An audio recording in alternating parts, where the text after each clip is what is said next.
organized a Thanksgiving lunch for my part of my team. Not all of them, it was just a portion of them that were present. Okay. And I had them all sitting down. Everybody's like, "Oh, are you gonna go?" I was like, "Oh no, you go ahead and eat," because I had the intention to talk to them and like be the Mhm. host and make it about them and like, hey, this is for you. This is not for me to sit down and eat at the head of the table. It's for you Right. all, for me to serve you. And going back to that servant leadership part.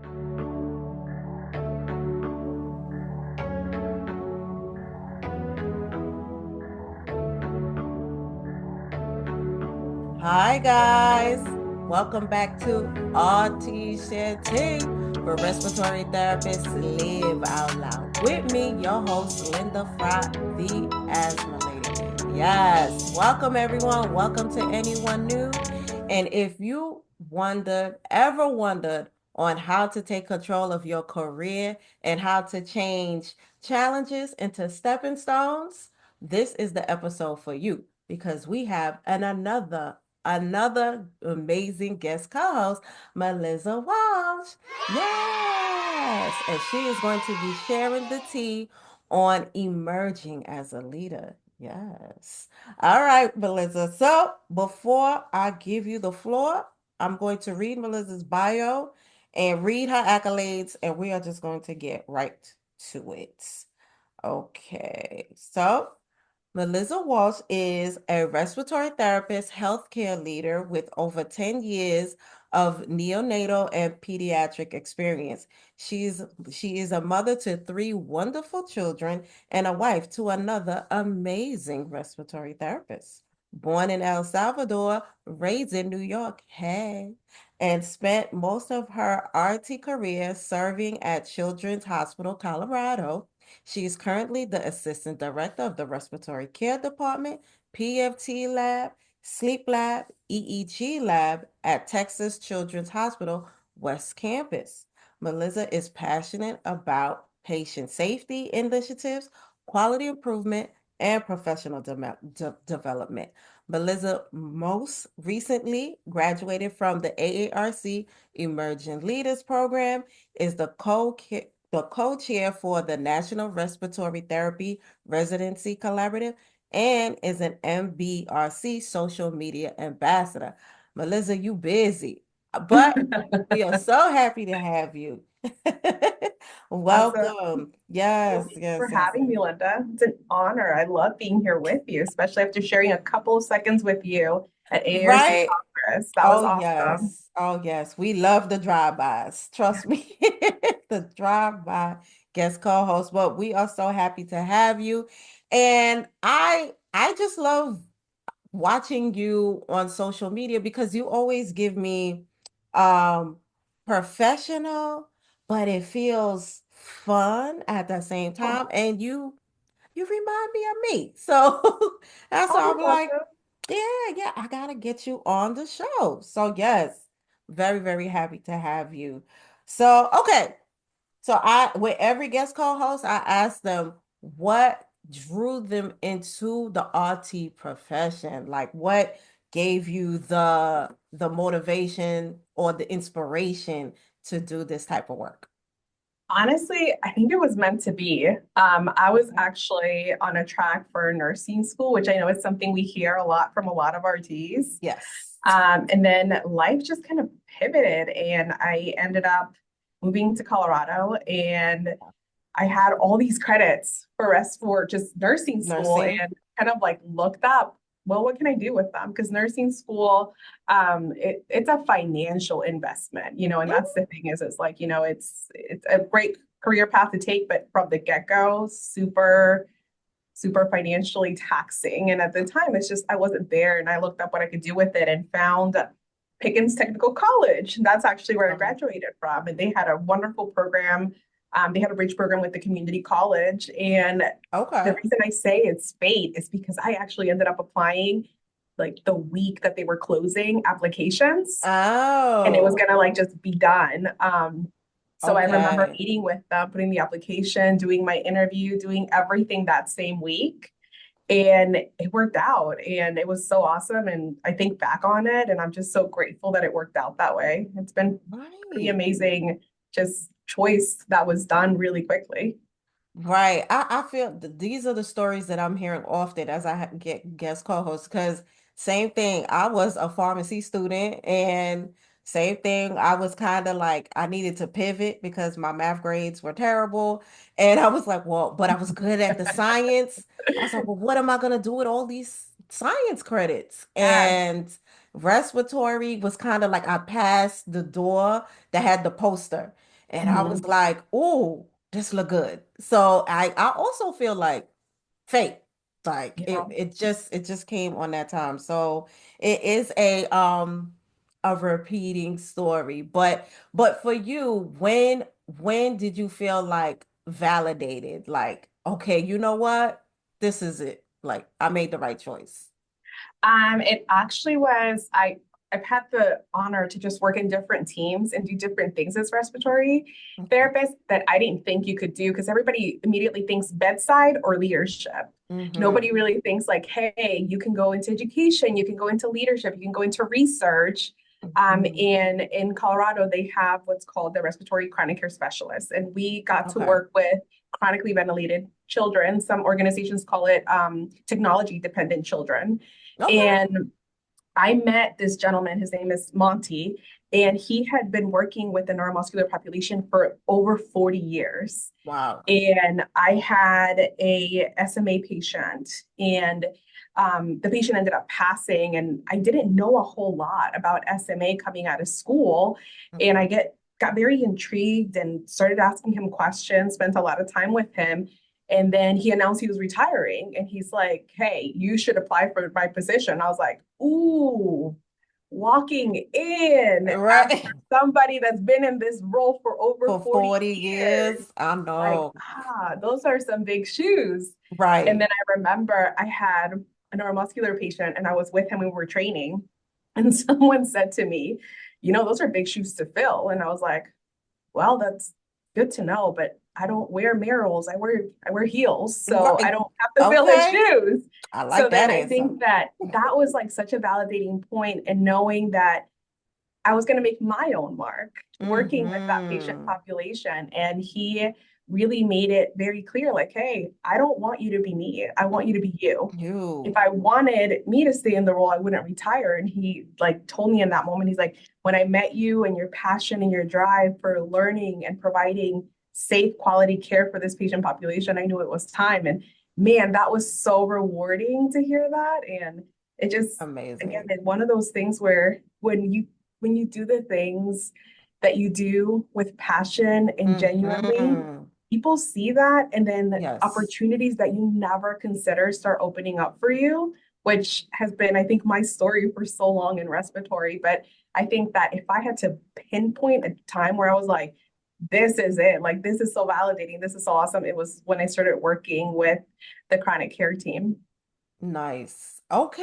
I also I feel like that too. That because when you're working and people can feel your Yeah, passion, I do feel like, I don't know, people kind of just gravitate towards you a little bit it's because contagious. right, they want to be around that. Yeah. And because me too, I never thought when I started respiratory, I never thought I would be in leadership positions because I just thought like, okay, I'm introvert more mainly, and I'm like, okay, I'm just gonna do my job. But um, I also I like to be a part of the team. Yeah. And I went to every like trauma team, every like I was just there. I was like, oh, to be the extra eyes and ears. And people, I don't know, they could tell like that I enjoy doing what I was doing. And yeah, so I can totally relate. Totally, totally, totally relate. Okay, so now we're talking about leadership. All Yeah. right. So for you, within your role as a leader. Um, so tell us what your challenges has been and your successes within leadership and what that looks like for you. I'm going to start with some challenges because I think that's so important. And I was Yeah. recently talking to a couple of my colleagues and friends about this, and I was just saying, man, I wish that we could openly talk about our challenges as leaders because it's Mhm. hard. It And I is. remember first applying to my first leadership role, and the first thing they told me when they asked me the golden question of why do you want to be a leader? And I responded, I was like, oh, because I want to make a difference. I want to help others. And they're like, Right. it's a very lonely place, right? And I'm like, oh, that was warm. But then, like, but now I get it. Like, it really is because Right. oftentimes you're making these decisions and Yeah. you have to really do a quick assessment of the big Yes. picture, think Yes. pros, cons, consequences. And at the end of the Time. day, when you make that decision, you have to eat the good, the bad, and everything in between. Yes. So I will say that my biggest challenge has been that it's it's often lonely, but we choose for it to be lonely. And I'm so glad that I have found a tribe of people that have helped me in different ways, whether Okay. it was through the Emerging Leaders Program, whether it was through um, my husband or, Mhm. just friends and RTs that I have met over time and asking questions like, hey, this is the situation I had. This is how I handled it. Because a lot of the times you can't ask for advice if it's a quick kind of thing. Right. And going back and self-reflecting has been something that Yes. I had to learn. Self-reflecting is It's huge. huge. Um, Very, but, very beneficial. but I Yeah. will say that two biggest struggles was growing into a leadership role within my own organization was Okay. a huge adjustment to go from a peer to leader. Right. And then the second adjustment, which is most recent, which is what I've been working through my last year, which has been integrating into a new organization where I didn't know the people, I didn't know the culture. Right.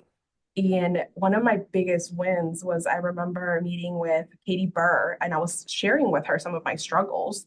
Okay. And she's like, Melissa, it's just all in your head. She's like, it's really about the way you think about it. It's all about mentality and how Mhm. you show up every day. Right. And as a leader, you're often having to be the cheerleader. And right Yes. now, your team needs you to be the cheerleader. Yes. And I took that advice and I was like, all right, we're going to be a cheerleader. We're going to do this. Yes.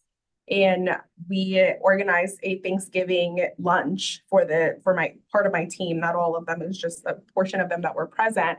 Okay. And I had them all sitting down. Everybody's like, oh, are you gonna go? I was like, oh no, you go ahead and eat. Because I had the intention to talk to them and like be the Okay. host and make it about them and like, hey, this is for you. This is not for me to sit down and eat at the head of the table. It's for you Right. all, for me to serve you. And going back to that servant leadership part. And I remember telling them, like, hey, I just want to say thank you for the grace, for the Mm-hmm. patience, for the Yes. forgiveness as I integrated. And I know it hasn't been easy, but thank you for allowing me to be part of your team. So I Mm-hmm. think that has been a biggest win and also apologizing and saying, I'm sorry for the ways that I fell short. And my only ask of you all is to give me feedback because I can only be the type of leader you help me become. Without that feedback, it's hard to become the leader that your team needs. And it Right. changes even as a team on an individual basis, or, as you Yes. mentioned, the different departments, they all have very different needs. Yes. And this is the first time that I had to manage a department outside of respiratory. So that's been a learning curve. But Oh, I will yes. tell you, the people have been so helpful. They will give me information, they will bring me the tools and resources. Amy, I love it. I love it because you're saying so much and it's such a short time. But what I have learned as someone who had to lead folks also who were not in my department and who I had no direct authority over, it's different because people will invest in you when you invest in them and Mhm. they can so it's I call it good credit with people, so it's just like they see you, we're in it together, like I'm not here to be way above or anything like that. We are in it together, we're gonna figure it out. So it's a lot of we and yes, so you're you're hitting it right on the nose Oh, as a leader. awesome. Yeah, yeah, yeah. I'm telling you. And for me, I had to do something similar where I had to go from night shift to day shift. That's its own thing. And Oh they were man. like, who is this young looking? Like I didn't know Yes. anybody. I literally and I did something that I wouldn't recommend. I didn't take like a break between the two positions. So I went literally from the night shift and then the next day I was like, okay, I'm Oh a assistant no. director. Right. Literally went from working as a regular staff to the next day, assistant director day shift. Literally, Oh man. oh my gosh, I had the puffy eyes, like literally didn't take a day off. It was insane. But yeah, but I mean, we made it, didn't we? We did, you know Yeah. what I'm saying? We making it, you making it. Yes. Um, okay, so now you mentioned the emerging leadership program, leaders program. So can you please share your experiences going through this program and just like the nitty-gritty, like how'd you get in, you know, and that stuff.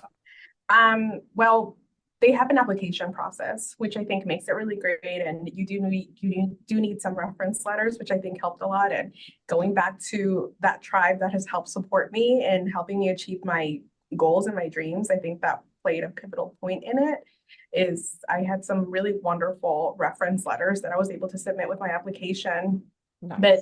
I'm also And a firm believer. Oh, I'm go ahead. sorry. Yeah. And when we're talking about we're talking about the AARC. You're there. Yes. Okay, so I just wanted to Yes, make this is the sure. AARC A Emerging Leaders Program. Yeah. okay, And it's actually, I learned a lot about the way that it even developed. It's funded by, I believe, Drager is who funds oh, it.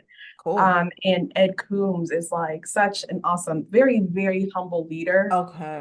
Got to meet him and kind of chat with him and personally thank him for spearheading and saying, hey, this is valuable and it means a lot and we should do this and partnering with the AARC to do that. And I will tell you, I'm very excited for what our current president, Dana Evans, will do with it. I know that she's Mm-hmm. also looking over it and doing all these Nice. amazing things with it. And she's such a driven leader.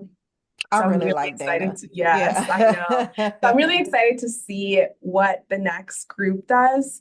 What I will say is, I think something that helped me in particular was I didn't wait for those opportunities to present themselves to put myself out there. And that's scary. Mm-hmm. It Um, is. It it's is. really scary. And I listened It to is. your previous podcast because I'm a fan Oh, about like public speaking and putting yourself out there and how you get through those things. And this is no different. It's not necessarily public speaking, but putting yourself out there for opportunities can in be very general, scary it because none of is. us like rejection, right? Like Yeah. none of us like that.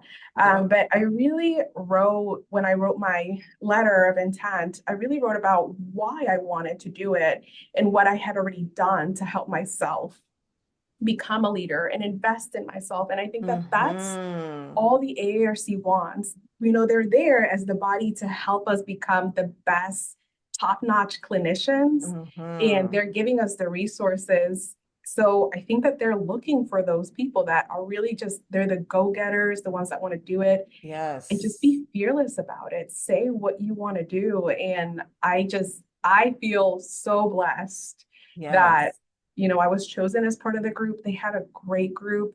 Okay. I still keep in touch with a lot of them, Nice. and even gain, not just really formal mentorship through the program, Okay. but we started even mentoring each other. Like I talked to Mm-hmm. Jessica George and Sarah Vasalik and Allie. Often we have a group text where, we'll still mentor each other and cheer each other on, which I think is super Yes. important. It's important. Um, and even And like do Jimmy, you, oh, yeah. I don't want to cut you off because, Oh, you're and do fine. you feel like that as a woman in the profession that we need that more, I think sometimes. Just being able to, just be like as a woman, sometimes when you feel like you just need that extra cheer, I think that is very useful when it comes to, going into leadership or anything new. I think being a woman and being young, I cannot tell you how many times they're like, you're the AD. You're the new leader. And Yeah. right now, I'm over a team that I think out of everybody, I think only 4 people are younger than me. And I have Hmm. 80, like I have a ton of direct reports right now. So you do. You need that just Yes. reinforcement that this is the right path. You're doing the best that you can. And it's a good Yes. reminder to have that. And even Doug Gardenhire, who was my official I like mentor during Doug. that time, Uh-huh. he was so awesome. He really provided a lot of resources and was able to talk with me about some really just hard days. And I was like, Okay. just so grateful for all those things. But I think anybody that's interested, once the application's open again, Hmm. one, go for Go it. for it. But two, kind of do your work too. Invest in yourself. Mentorship Yes. works best when you invest in yourself first. Yes, yes, yes, yes. I definitely and totally agree. I always say that it is my closing statement for the show to always to invest in yourself and only compete with yesterday's version of you. This Yes, has absolutely. totally has gotten me to where I am today because you you you have to own your career. You have to own it. Nobody's gonna make it Yeah. for you. So that's why I love having guest co-hosts like you who are just doing it, owning it, and just not, not letting anyone just doing it for you and having your aura. So that's why I love these type of episodes and getting folks like you on because I get DM'd a lot and I think I meet a lot of people in the healthcare field, not just in Mhm. respiratory, Mhm. but who are just trying to figure it out. Like how do I get Mhm. here, get to where you are? And I'm just like, well, I didn't end up like this just by waking up. Like, Mhm. I had to step outside my comfort zone and have a mentor and these things that you just said. Um, have a network of a support system. Very, very, very important. So you are saying you And I dropping think the it's crazy gems. too, Mhm, Linda. mhm. Everybody kind of sees where you are now. They didn't see how many times like you fell Okay. and had to get back up and try again and do it better every time. So it's Okay. kind of interesting too. And I think that that's one of the things that I would love to hear. Like, man, I am a huge lover of the underdog. I love it. Like, Huh. I am such a huge cheerleader for the underdog and will help them anytime.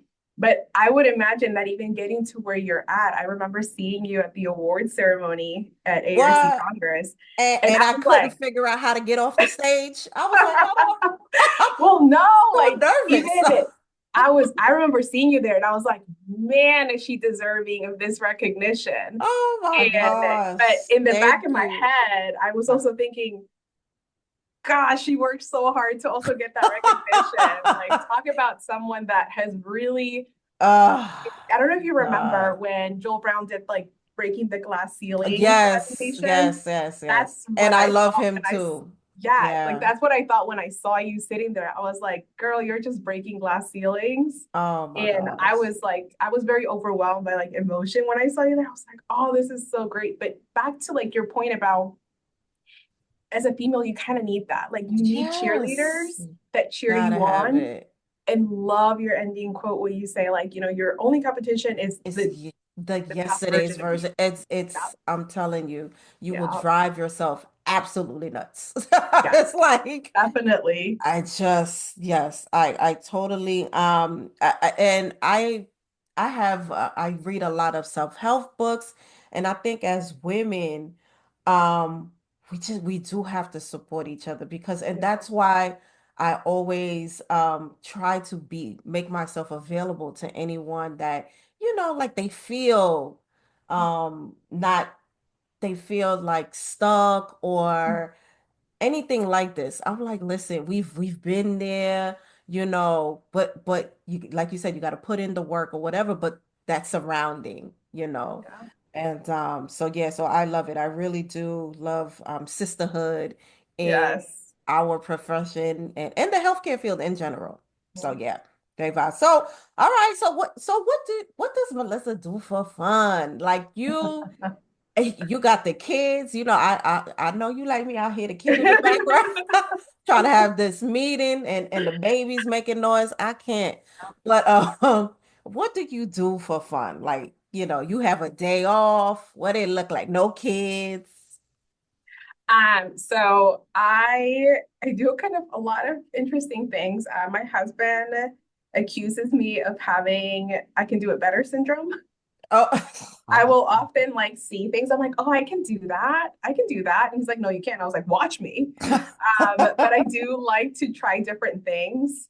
I do enjoy running. Okay, Once I moved, it was really hard for me to stick to it, but I'm getting back into it. So in my downtime, I do enjoy running. okay, Um, all my right. guilty pleasure at the moment, I'm gonna get so much judgment for this, but it's going to bar class. It's kind of like Pilates, but more geared towards like ballet. It's Oh, really, okay. yeah, like, Okay, yeah, okay, it's called okay. pure bar, but it's challenging myself. So anything that challenges me, I really enjoy to do. I don't have like Okay. a specific thing. Like I can go for a run, I'll go for a walk, I'll watch a good Okay. movie. Wicked was amazing. I, Okay. yeah, Wicked was I like me great. some Broadway. Yes, I have never I know that people gonna I've never seen Wicked. Even though I love that's Broadway. okay. I It's have to get fine. to that one. Yeah, Okay. Okay. yeah, but I think I picked up crochet one day I, just for fun, I just to see loves if I the arts could. and crafts. Yes, Okay. yeah. That's what I So do for fun. I do arts and crafts and I like to turn things that are busted and make them look mhm, pretty again. So yeah, that's yeah. like my thing. Okay. I Uh-huh. most recently baking. I didn't grow up in a baking household. So now that I have a kitchen mixer, I started baking. So that's my new thing. That's what I've been doing for fun, which might cost me. So I might have to keep running if I want to keep baking. Oh my gosh. I know you're doing two opposite things. I just thought about that. I said, wait a minute. She's exercising and eating sweets. Nice. I know. It's bad. It's okay. It's worth As it. someone that has a sweet tooth myself, so I totally get it. Okay, so yeah, no, this is good. So because I also like to talk about the self-care stuff and especially as a leader, making sure we're making time for ourselves, especially as women, get caught up in everybody comes first. You know how that is with the Mhm. kids, Yeah. hubby, parents, so there's so many things that we have, so many hats that we wear. So I also think it's important to show how we make time for ourselves. And you mentioned something earlier. You said something, you said grace as a Mhm. leader, giving yourself grace and knowing that you're not perfect and Mhm. it's okay. It's okay. So I think as a leader, as a woman leader too, sometimes we fall into that like to be a leader, I have to be perfect and it's not. Mhm. That's not so. Yeah, Right? for sure. Okay, so do you have any closing remarks? What advice do you, well, you basically said it already, but to anybody who is like, I want to be a leader in the future, what would you say to them? I think just my biggest advice for everybody is just be authentically you. And I think it aligns so well, even with a lot of the messages and the podcasts and the co-hosts that you have had, is you are very intentional about having such authentic people co-host with Mhm. you. They're authentically themselves. Every person that I know that I've heard your podcast for has been very different, very unique, but Mhm. very successful in what they do. And I think that, Yes. the passion that drives you, just lean into it and be you. Because there's nobody else that will be you. There's no one else that will have that perspective. And give yourself, going back to that grace, give yourself a lot of Mhm. grace because you won't do it perfectly the first time or the second time. It'll Right? take some time. And just know that we all fail. Mm-hmm. We all fail in hopefully, not sure, we'll know later on, but I I'm I submitted a talk to talk about intelligent failure. And that's Okay. something that I like I that. had to learn. Yeah, it's just like, okay, if I fail, that's fine. What did I learn from it? What What am did I you going to do learn? different? Yes, and Correct. that self-reflect moment and ultimately just really take care of your mind as a leader. Hmm. That is your greatest tool and your biggest traitor because you will fool yourself into thinking that you're not a good leader because something didn't go as you had wanted it to. Right. That happens. It does. Just a quick excerpt of an example. I actually had a leader that reported to me, and I had to tell her on her last day, I'm sorry I was not the right leader for you. Wow. And my husband's like, wow, I can't believe you said that to that person. And I was like, but it's true. I wasn't the right leader for them. I wasn't the leader that they needed. And I think it's accepting that even in a leadership role, there will be people that will be a lot more receptive to your leadership. And Right. there will be people that won't be. Those people will exist, and just try your best. That's all you Try can your do. best, have good intent. And as long as your heart is pure, Correct. that's all you can do. All you can do. Yeah. Melissa, I love it. Gave some amazing gems. Oh, wow. Okay. So we have a few minutes. Is there anything you want to promote? How can people find you? Your social media handles? Go ahead. Plug, plug, plug. So super exciting. And I waited to post it here. I kind of teased about it on LinkedIn a couple months ago. So as you know, my husband he published the Neopeds respiratory care textbook. Okay. So Oh, we are super yes. excited that I actually will be joining him in this adventure as we're revising the book that will be published Nice. next year. Okay. So I'm very excited about that. I've never done this before, so it's a great just opportunity to do something together and awesome and contribute to the profession in a long-lasting kind of way, and especially knowing that Mm-hmm. neo-peds is both of our passions. Um, Right. but if you want to find me, I am on LinkedIn, I am on Instagram, I am Yes. almost everywhere. And if people just jump on your page, they'll find me all over your page, loving on you. Mhm. I will definitely put your handles in the description and all that good stuff. And I'm very excited for you guys. That Yeah, is amazing. And especially doing it like you said, you both have a passion for that. So that is an amazing opportunity and I'm excited for y'all. So thank you. Yeah, we are I'll look out for that. awesome. Thank you. Well, thank you, Melissa. Thank you so much for being here with us. Thank you guys so much for being here with us and for listening. I hope you learned something here today. And just remember that we are here on most podcast platforms on Wednesdays, except for when I'm on vacation. And we are on YouTube on Thursdays. We just want to say that we are growing together and thank you so much. All right, guys. So I will see you next time. And remember to invest in yourself.